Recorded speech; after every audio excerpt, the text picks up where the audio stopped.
Welcome to The Explainer. Today we're diving into what is arguably one of the most tragic and, honestly, most consequential stories in the entire annals of Mughal history. We're going to explore the life of Prince Khusrau, the absolute golden boy of the Mughal court, and look at how his brutal murder might have actually doomed what was, at its absolute peak, the richest empire the world had ever known. Let's get right into it. To really grasp the massive stakes of the narrative arc we're looking at today, we actually have to start with this absolutely chilling quote from Emperor Jahangir. He said, "Kingship recognizes neither son nor son-in-law. No one is a relation to a king." And guys, this wasn't just some abstract philosophical musings. This was the deadly, everyday reality of Mughal succession. It set this terrifying stage where family ties meant literally nothing in the face of absolute power. Which brings us right to our central analytical question for this explainer. What we're going to do is examine this massive historical butterfly effect and trace exactly how one single denied succession completely altered the trajectory of the entire Indian subcontinent. Section 1. The Empire's Golden Boy, a Promising Youth. Okay, let's compare the eras of the great Emperor Akbar. It's really like day and night. On one side, you have his son Salim, who would later become Jahangir. By 1605, Salim is Akbar's only surviving son, but he's deeply problematic. He's an opium addict, and he had even rebelled against his own father. Then, on the other side, you have Salim's eldest son, Khusrau. He was bright, he was highly capable, and he was incredibly favored by his grandfather, Akbar. And Khusrau wasn't just favored by the emperor, he was practically universally adored. Just look at this quote from Edward Terry. He was an English chaplain hanging out at the Mughal court at the time.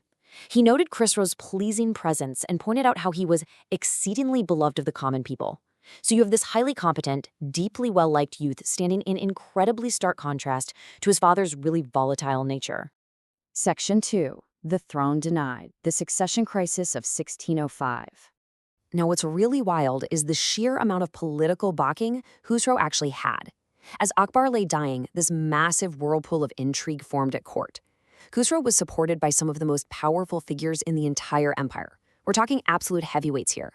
His maternal uncle, the renowned general Raja Man Singh, his father-in-law, Akbar's foster brother Mirza Aziz Koka, and later on, the fifth Sikh guru, Guru Arjan Dev. Man Singh and Koka even tried to physically seize the imperial treasury for Khusrau, demanding the keys from the treasury guard in this legendary tense standoff. But then we hit 1605, and it just becomes this tragic turning point. First, in May, Khusrau's mother, Man Bai, dies under somewhat unclear circumstances by consuming opium, likely just completely overwhelmed by this toxic conflict between her husband and her son. Then, in October, Emperor Akbar passes away. And despite all the swirling rumors that Akbar truly wanted Khusrau to succeed him, the broader nobility ended up backing Salim. By November, Salim was crowned Emperor Jahangir, and Khusrau, he was entirely bypassed. Section 3. Rebellion and Ruin. The Doomed Uprising. Confined to his quarters, the young prince is getting desperate. He just can't accept his fate. So, on April 15, 1606, he launches a doomed rebellion. He manages to escape Agra under the pretext of visiting Akbar's tomb. And along the way, he actually gathers momentum, building up a force of over 3,000 horsemen. He even receives a blessing from Guru Arjan Dev at Tarn Taran. He marches out to lay siege to Lahore. But Jahangir acts incredibly swiftly, meeting him with a vastly superior army.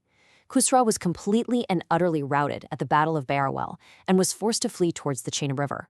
In the aftermath, just absolute ruthlessness. Khusrau was captured, they brought him to Delhi in chains and paraded him on an elephant, and as he passed, he was literally forced to watch his own supporters be impaled on stakes through their bowels.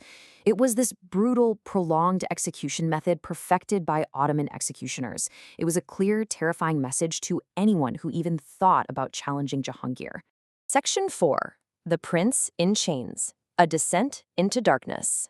19. That is how old Khusrau was in 1607, when the ultimate unthinkable punishment was handed down by his own father. To make absolutely sure he could never sit on the throne, Khusrau was blinded with a red-hot metal wire. Just imagine that. A brilliant, highly promising prince reduced to absolute permanent darkness before his 20th birthday. Yet what's really striking is that even in this immense suffering, Khusrau's character never broke. There's this fascinating detail recorded by an Italian composer who was actually traveling through the empire at the time. Jahangir's immensely powerful wife, Nur Jahan, supposedly offered Khusrau a lifeline. She told him to marry her daughter from her first marriage, and in exchange she would have total political protection. Khusrau's devoted first wife literally begged him to accept it just so he could survive. But out of unwavering loyalty to her, Khusrau flatly refused the offer, ultimately sealing his own fate. So here is the really crucial point. Khusrau, now blind and completely defenseless, essentially becomes a political pawn being passed between rivals. In 1616, he's handed over to Asaf Khan, Nur Jahan's brother. By 1620, he's entrusted to the custody of his incredibly ambitious younger half-brother, Prince Khurram, the very man who would later become Shah Jahan. Khurram obviously saw Khusrau as a lingering threat, and so in 1622, in the city of Burhanpur, Khurram ordered his blind older brother to be strangled to death. And what was the official report they sent back to Emperor Jahangir? Well, they claimed Khusrau died of colic, coulange, severe abdominal pain. Obviously, it was a total cover-up. Shah Jahan had him strangled to honor this ancient Mongol tradition, going all the way back to Genghis Khan, which basically dictated that you shouldn't ever spill royal blood when executing a member of the royal family. Which leaves us just staring at this massive historical what-if, right? What if the Golden Prince had actually ruled instead of his addicted father or his totally ruthless brother? It's not just a sad biographical tragedy. The fall of Khusrau fundamentally altered the very DNA of the Mughal Empire. Let's look at exactly how. Section 5, the butterfly effect. Decades of consequence. First, just look at the massive religious and social fallout. Because Guru Arjan Dev blasted Khusrau during that 1606 rebellion, the Guru faced Jahangir's absolute wrath. He actually became the very first of the Sikh gurus to attain martyrdom. And this single event ignited a deep, growing antagonism between the Sikh community and the Mughal Empire, a bitter conflict that would go on to shape Indian history for centuries. And then, of course, there's the political fallout. Khusrau's murder proved to everyone exactly how effective killing your rivals could be. So in 1627, when Jahangir finally died, Shah Jahan ordered Asaf Khan to send all his remaining male rivals, quote, out of the world.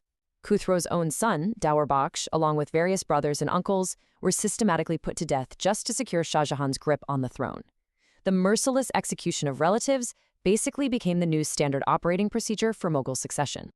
But history, as we know, has a really dark sense of irony. That bloody precedent set by Shah Jahan, it came right back to haunt him. In 1658, Shah Jahan was forcefully unseated from his magnificent, jewel-studded peacock throne by his own sons. They rose up against him and his chosen heir, using the exact same ruthless playbook that he himself had legitimized decades earlier. So I leave you with this. Did the strangulation of one prince forge the bloody precedent that ruined an empire? Khusrau's death didn't just eliminate a highly popular heir, it normalized a brutal cycle of patricide and fratricide that slowly, inexorably bled the Mughal Empire of its stability and its moral authority. It is a deeply tragic tale of denial that echoes right through history. I want you to really think about that as you reflect on the story of the Golden Prince. Thanks for joining me for this explainer.